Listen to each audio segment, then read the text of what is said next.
नमस्कार YouTube family. तर आज गुढीपाडवा. तर गुढीपाडव्याच्या माझ्याकडून आणि माझ्या परिवाराकडून तुम्हाला सर्वांना खूप खूप शुभेच्छा. तर आज बघा गुढी उभारली मी. इथे खूप हाईट छोटी आहे गॅलरीत, म्हणजे त्याच्यामुळे काय मला काठी आणली मोठी. तिथं बसतच नव्हती, खूप वेळ गेला. काठी कापली वगैरे, नंतर मी आता गुढी उभारली. उशीर झाला मला. तर तुम्हाला दाखवते बघा, अशी ते मी गुढी उभारली.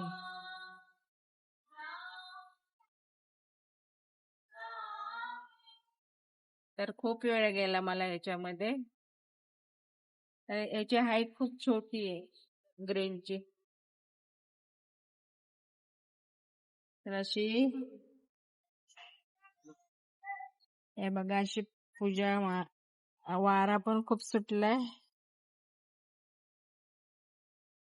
कळस ठेवला, इथे गणपती बाप्पाची पूजा केली, एक फळ ठेवलंय, असं चंदनाचे बोट लावलेत मी,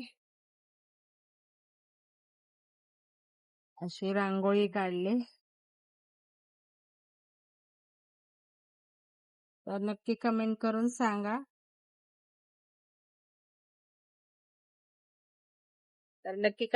सांगा. माझी गुढी उभारले ते कशी काय उभारली, आणि रांगोळी वगैरे कशी काय, किंवा पूजा कशी मांडले.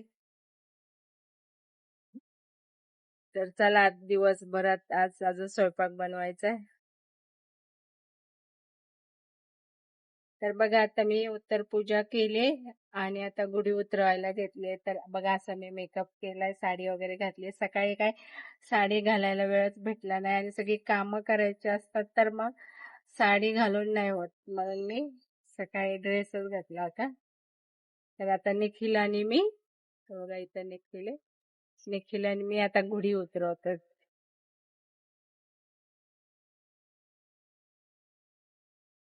खूप वारा होता, आज दिवस राहत नव्हता, खूप वेळा लावलाय मी.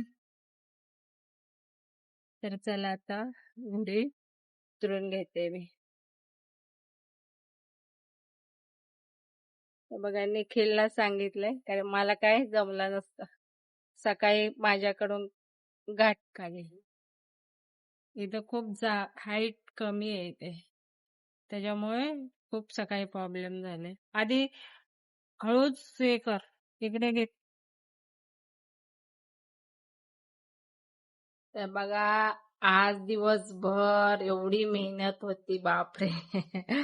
स्वयंपाक, पुरणपोळी केली, पुऱ्या बनवल्या, पुन्हा भजी, पापड, देवपूजा वगैरे सगळं काम करायच्या, सगळी धावपळच. जास्त काय मला ब्लॉग बनवता आलाच नाही आज दिवसभरात.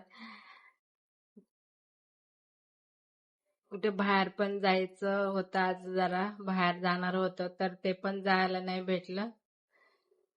दिवसभर आज सगळं हे कर ते कर, रांगोळी काढ, स्वयंपाक बनव, सगळ्या म्हणजे आज दिवसभर काम गेलाच. आता निवांत बसले. आता थोडेसे सगळे काम वगैरे झालेत, म्हणून म्हटलं आता चला काहीतरी म्हणजे ब्लॉग बनवत. तर आज आमचं मनू पण दिवसभरात एवढा म्हणजे बाहेर जायसाठी हट्ट करत असतो. आज एकदाच गेला, नंतर जायसाठी चल म्हटलं बाहेर जाऊन येऊ आपण फिरून, तर जात नव्हता.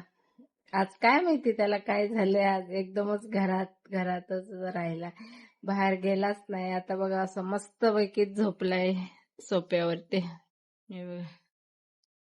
कसा गार झोपलाय, एकदम हात बीत गुंडाळून घेतलेत, कसा झोपलाय. सोप्यावरचे खोळी आहे बघा, धुतल्या, उशीचे कव्हर वगैरे सगळं धुवून वगैरे होतं कालच, आणि आज घातलं. आता त्याला मी ना नवीन एक कव्हर आणणार आहे दुसऱ्या, कारण खूप मळतात तिथे, म्हणजे सारखं मग धुवून पण खराब होतात. मी, मनो आणि निखिल, गणूचे बाबा आणि गणू गेलेले आहेत जरा दुकानात. कारण आता सिलेंडरचं चाललंय ना, सिलेंडर मिळणार नाही तर लगेच. जर संपला तर काय करायचं म्हणून म्हटलं इलेक्ट्रिक शेगडी बघूया म्हणून गेले. काय आता नंबर लावून मी झाला 10-12 दिवस तरी पण आला नाही सिलेंडर. कारण लोकांनी सिलेंडर असून घरामध्ये अजून घेऊन साठवून ठेवलं, त्याच्यामुळे हा प्रॉब्लेमचा झालाय.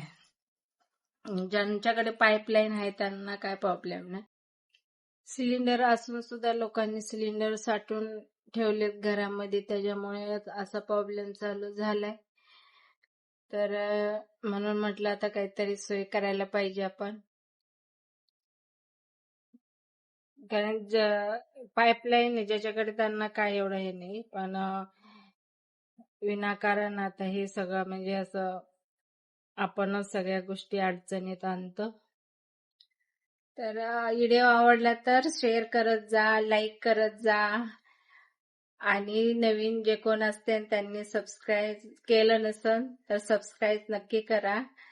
खूप छान छान असतात मोठे ब्लॉग, पण बघत जा आणि बघितल्यावर लाईक करत जा.